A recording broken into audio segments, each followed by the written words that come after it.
Well, it is Monday, and Monday, I want to make sure that your mindset's in the right place moving forward. Are we ready for today's mindset journey? Yeah. I want you all to imagine a fire. It can be in a fireplace, it can be in a campground, it can be a forest fire. I don't care. I want you to imagine a fire. Now, how much heat is that fire putting off? Right? Is it a little bit? Is it a lot of it? Is it insatiable? Is it unfathomable? Now, I want you to imagine a bigger fire, right? An even bigger fire than the one you thought of before. What type of heat is that fire putting out? Is it more? Is it less? How much more is it? Someone tell me. A lot more. A lot more. There you go. Chris, what do you think?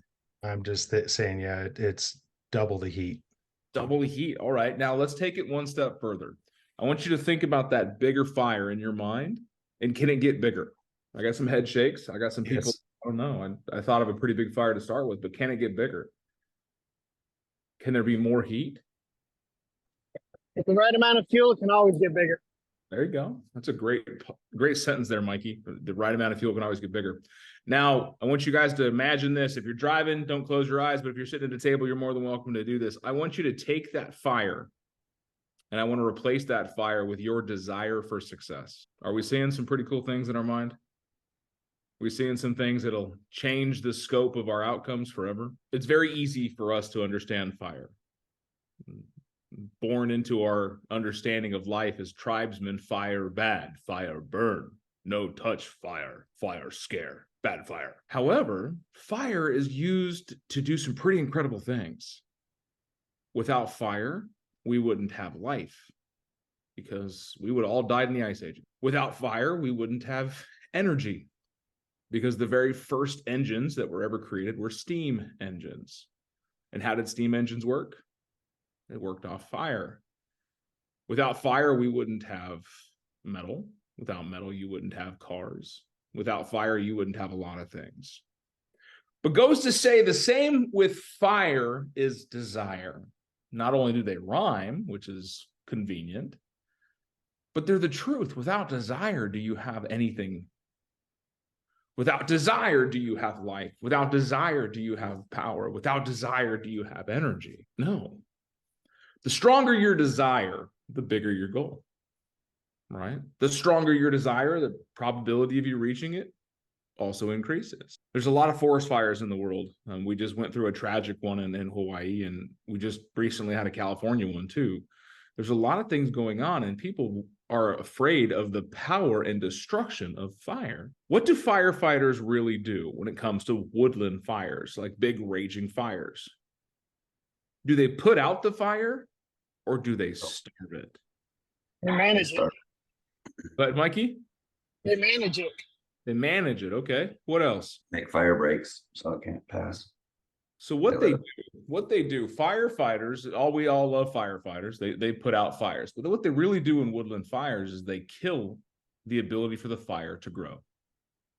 So what they do, and what Jamie said, fire break, is effectively they're back burning the fuel. No longer allowing that fire to continue forward, no longer allowing that fire to get bigger. Do we all have some firefighters in our life that are killing our desire? Do we all have things in our life that are burning up our energy, that are keeping us from getting bigger and stronger and better? You didn't think I could ever villainize a firefighter, did you? Well, welcome to the morning call. I can do anything. But the reality here is if we allow things to take the fuel of our desire away, we're not going to grow. Rough mornings, bad days, inconvenient times. These are all energy-sucking vampires. These are firefighters doing a backburn on your desire. Sometimes you get little gusts of motivation. Sometimes you get little bursts of motivation. Sometimes you get a big bald man in a dino shirt telling you some good things, and it sets your day off. But you're able to jump over some of these firefighters, and your desire continues to burn regardless of the shit around you. One of the most amazing things I love seeing in sports is when they have a wreck. Like, I want you guys to all imagine, a dirt bike race, and right off the gate, one dude goes down. What happens to the rest of them? They all seem to pile onto each other. They all seem like to just jumble on top, except for 2 or 3 dudes are like, whoa, I see this coming, and they get around it. And And all of a sudden, those 2 or 3 guys are the ones racing for the 1, 2, and 3 spot the rest of the race. I didn't have an analogy how I can use fire in that same bundle of things. But how often do we see negativity in our lives, and can we avoid it? How often do we see where things could go wrong, yet we still head straight for it? Your fire is burning and you see those fire trucks lined up, but yet you still keep going that direction instead of riding the wind and jumping the line. Or instead of being on a motorcycle and watching for the crash, you head right for it. You are your own worst enemy sometimes. Thank you, Jim, for putting that in the chat.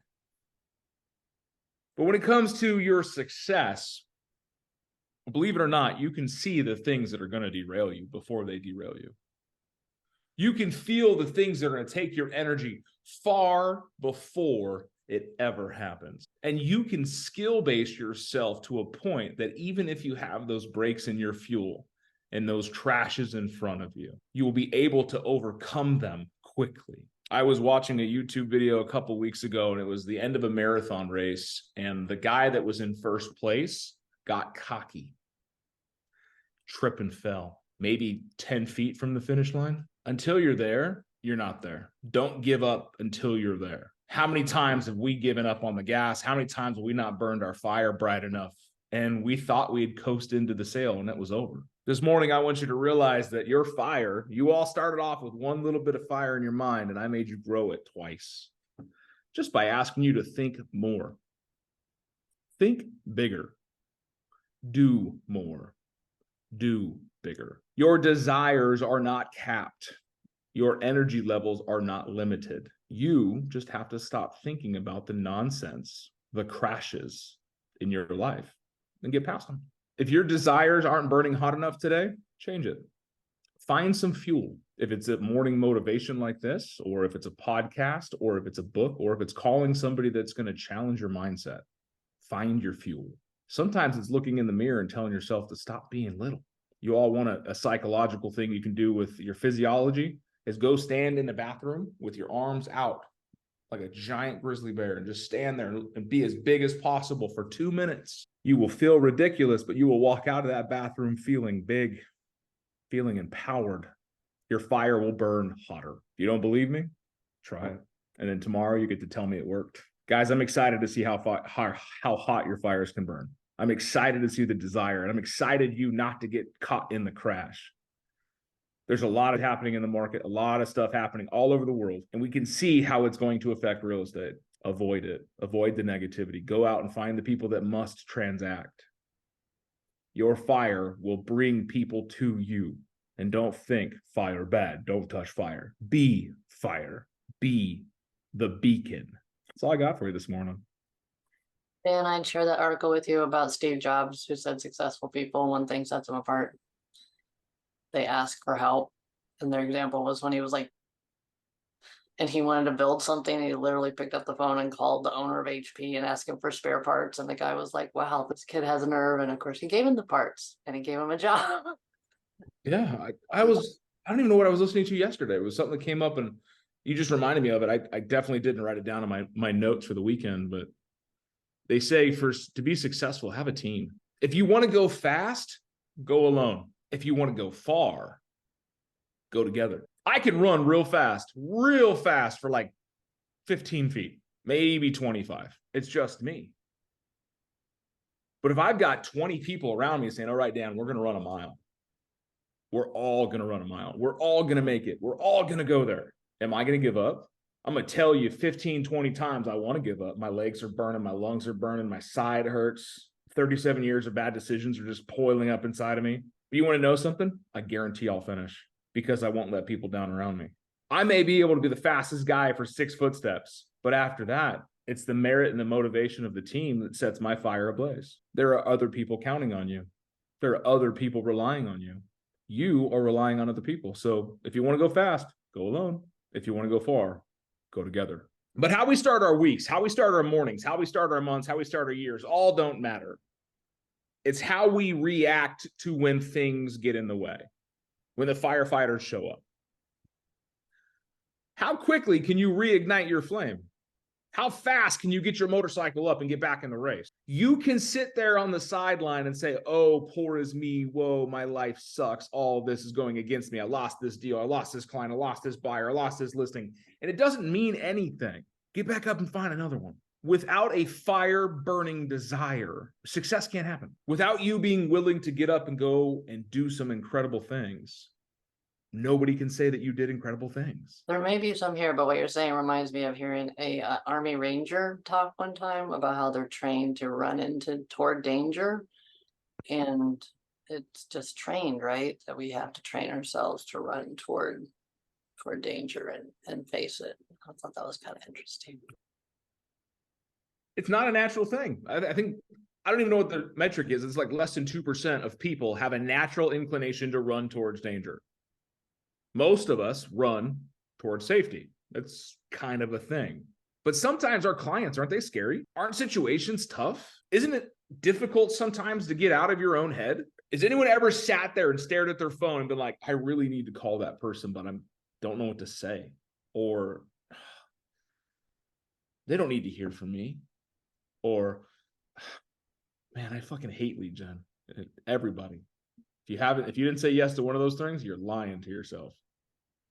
I've been doing this a long time. I know how people are. And Jim's like, all three. I do all three. You know what I do when I have to call someone I don't want to call? I hit send before anything. Like, I dial the number and hit go before I'm even ready to talk because the phone's ringing. Because as soon as they answer, my training takes over. Chris is lying to all of us. I love lead gen. Get out of here. We're supposed to be honest with each other. I can't help you if you're not honest with me. I love lead gen now.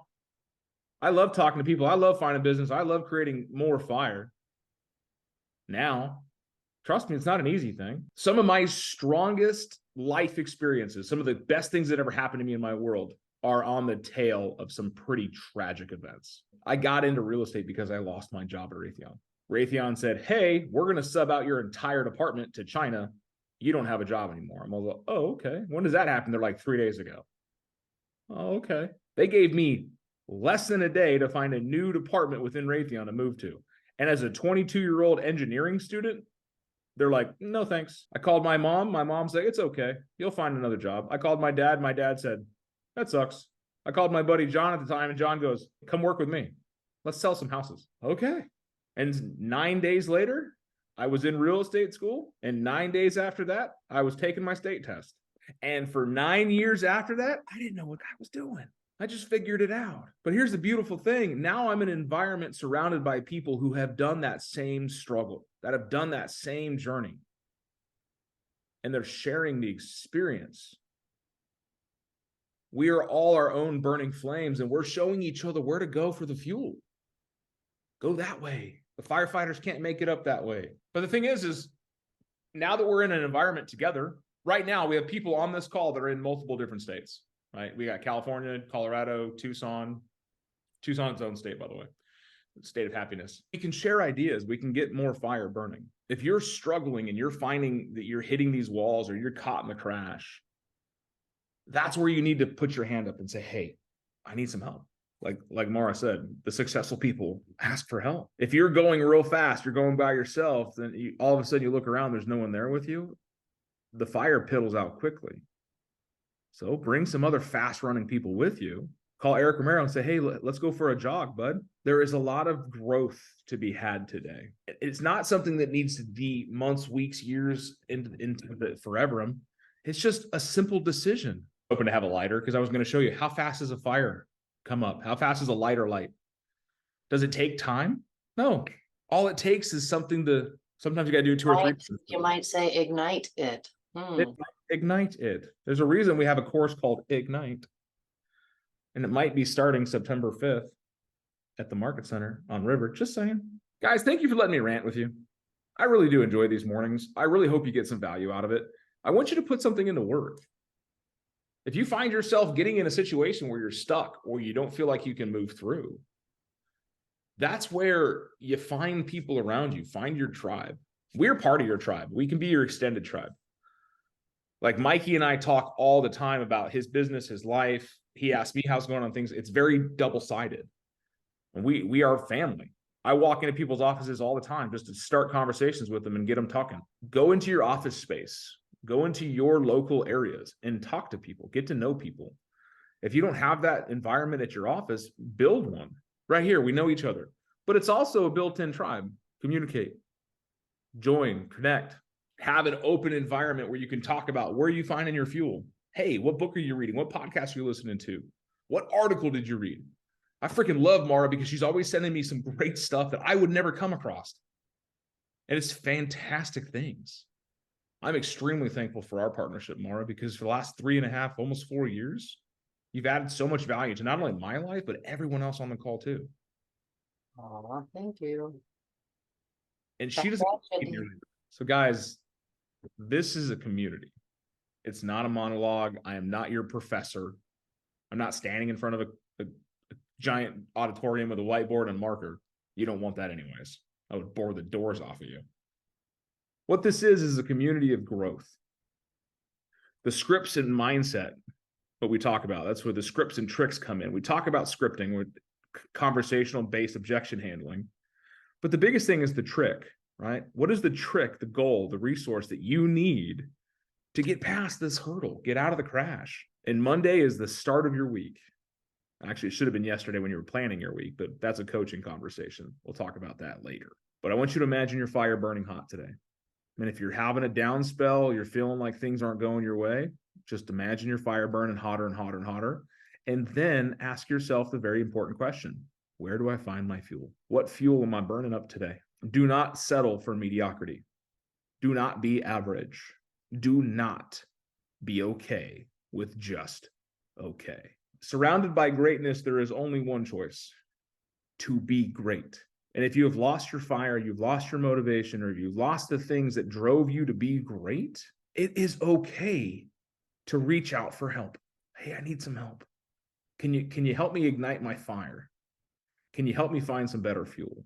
There is no shame in that. There is no weakness in that. It is 100% your responsibility to say, hey, I'm feeling a little extinguished. My desire is gone. My passion's gone. I'm not feeling it lately. We've all been in a place like that in our lives, and it's the last thing you want to do is expose that to someone else. So use someone you can trust. If it's me, great. If it's your coach at your market center, fantastic. If it's a friend outside of the business, even better. But don't do this alone. Do not let your fire be extinguished. There's enough things going on in the world right now that are trying to put it out. Don't let that happen. Other than that, my friends, have a fantastic Monday. And I'll see you tomorrow. High five.